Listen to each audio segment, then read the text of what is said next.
Hi, and welcome to Real Talk with me. In this video, I'm talking about how my opinions and perceptions about feminism evolved as I went through my own healing journey, as I understood more about spirituality. So, in this video, I'm talking about my opinions and my perceptions. I'm not going to be talking about what's right, what's wrong. It's just about how I evolved over the years, and my thinking has always been that what can I do about it? How can I contribute? Is because everything else is not in my control. The mentality of someone else is not in my control. How can I play a part in the society to make society a better place? How can I help myself? So these are some of the questions that I always ask. As time evolved, I realized that I was raging inside. I was angry inside. There was this anger from childhood. Like I've been conditioned to believe that I will not be treated equally because I'm a woman and men can't be trusted. No matter how good a man might seem, you can't really trust them. Somehow I was taught that while I was growing up, and of course I was taught that the world is not safe for me because I'm a woman. Somewhere while growing up, I learned that I have to fight for my equal treatment. So after that, I began to attract men who were narcissistic, who were manipulative, who would play mind games. And when you see them from far away, you'd see them as really like smart, educated men. But deep inside them, they had this deeply ingrained patriarchy. The roots of narcissism also lie in my childhood in a more deeper sense, which I'm not talking about here. When I started to attract these men, a whole ego battle began because they were threatened by me and I was threatened by them. I had this in mind that I had to fight for my equal treatment, and they were threatened by me because they were insecure and they couldn't handle someone who was as smart as them, as passionate as them about work, about business, about life.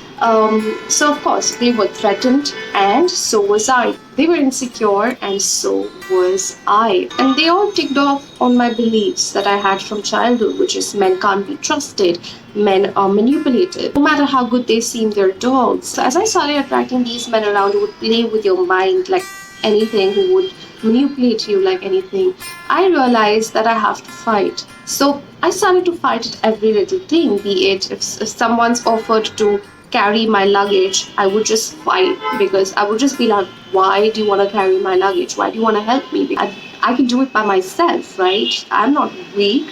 So I started taking everything personally, and I won't blame myself and I won't even blame them for offering. But that is how my reaction had become. And even if they had some luggage and they would not want to share it with me because I was a woman, and you don't share the luggage with the woman, you carry your own weight, and because you're a masculine man and all of that, I would again fight and get angry. So my whole reaction to the situation was getting angry, fighting, letting men know their place, making sure that they understand what they're doing is extremely wrong and they are sexist. And that is how I dealt with the situations. But it did not help. They would see me as extremely egoistic, as someone with problems, as someone who gets offended very easily, and as someone who's trying to control. Because when you come from that space, when you come from a space of anger and trying to prove yourself right and saying things that you cannot control, of course the other person does not understand. It's just merely an ego battle, and it helps no one. Thanks to the men in my life who were narcissistic, because they led me to my healing journey, to my spiritual journey, literally, quite literally. And when I started my healing journey, I started to heal these wounds from the past, and I started to heal this anger, this rage, and I'm still on this journey, by the way. Healing doesn't end, it just continues deeper and deeper. Still now, what I've understood being on this healing journey is that my rage and my anger has disappeared. I no longer need to indulge myself in these ego battles. And the reason why I don't need to indulge myself in these ego battles, first of all, is that I have stopped attracting such men. Even when I do, in the near vicinity, I attract men who disrespect women, who openly cheat on women, who abuse women. Even if they are in my vicinity, I make sure that I maintain my distance. And this distance happens very organically. Initially, I would be attracted to such men because of my need for drama and my need to fight this battle.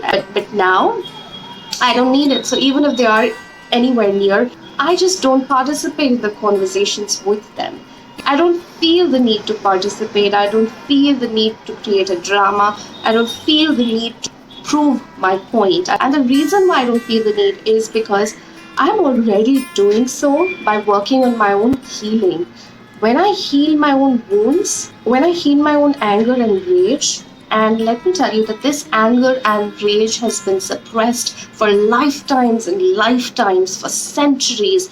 Women have not been able to speak up and step up. And this is the amount of suppression that is within each one of us. So when I see women on Instagram, on Facebook, putting up posts, pointing out how bad it is, of pointing out how trashy some men are, and all of that, anger filled post, I completely empathize with them because this anger is of so many years. It's just been suppressed for so long.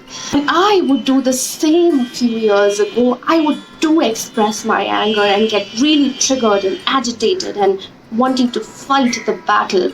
But now I choose my battles wisely. The path of spirituality is really about taking total responsibility. It's about understanding that you've co created an experience and you work on healing that. I began to ask this question: is it creating something within me? If it's creating some emotions within me that seem uncomfortable, I deal with that. I work with that. I work with those painful emotions, those uncomfortable emotions. I work on healing them, releasing them, working with them. I face them head on, and that's difficult sometimes. And when you do that and you heal for your future generations, you heal your entire ancestral lineage, you heal vibrationally, you heal the world that is around you. So you will no longer be a vibrational match to those people who are oppressive, right? Because you have shifted that within you. So you start raising the vibrations of those around you. And that is where I found results. Fighting or putting up a post filled with anger, I didn't get any results. And I'm not saying don't do that, nor am I saying it doesn't help. At times, it is good to express what is inside of you. And if that is the response that you get organically, if that is your mode of expression of your anger, it is great because then you're again not storing inside your body.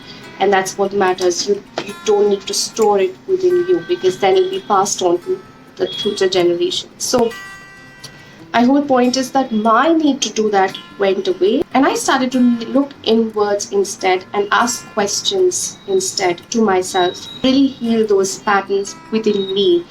And I think then began my journey of really attracting men who aren't really threatened by your passion, who aren't threatened by your personality, or the way that you are, or your purposefulness. They allow you to shine in your light. It doesn't hurt their ego to see you succeed. It doesn't hurt them to see you progress and grow. And that is such a beautiful thing. And it's good to be surrounded by them. So this is not to say that you don't need to fight for women's rights. Of course you need to fight for women's rights. We've been suppressed for centuries now, and we need to stand up and raise our voices when things go wrong, when there is injustice, because that is a way to help the situations. At that time, our voices do matter, and we need to rise up and say something and do something. I realized with spirituality, with healing, that my path is to go inwards instead. While I do that, I also ask myself, how else can I contribute? If there is a charity, if there is an NGO that I can donate to, I do that. If there is a petition that I need to sign, I do that. If there is something on ground that I need to do, I do that. If there is someone who needs my help and is in my vicinity, I do that. I always ask, how may I serve? How can I serve? How can I help? And that question just changes everything because it puts you from a very passive, reactive state to a very responsive state. Instead of just reacting to a situation and ending it there, expressing your anger and ending it there, you take two steps back, you become present with it, you work on healing it, and then you ask yourself, how can I contribute? How may I serve? What action can I take? What can I do to make this better for myself and for others around me? And that is a space of responding consciously to what is happening around you. And that is what I found beautiful for myself and my journey. And that is what my journey with feminism has been. And this is not to say that I'm perfect or I never react or I'm always peace and calm. No. But whenever I do, I come back again and I say, okay, I have reacted to the situation again. I've gotten triggered again. Let's start. Let's start from the beginning. Again, if it happens again, I say, okay, let's start again. I'm not perfect at it. I'm not perfect at responding consciously. A lot of times, a lot of triggers come up. There's so many heavy emotions that come up that every time that happens, I start again. Again, it happens, I start again. I start from the beginning. So that is how I go about it. So that's my journey of spirituality and feminism. So the whole point being that my spiritual journey has helped me respond consciously to situations instead of just reacting without thinking. And this has been a major lesson for me. I would love to know your views on it and your take on it and what you have learned from spirituality about feminism, or what are your views on dealing with social justice, gender equality, and all of these major movements with consciousness, with conscious thoughts. I'd love to know from you. So comment below and let me know how you liked it. If you resonated with it, I'd love to know that as well.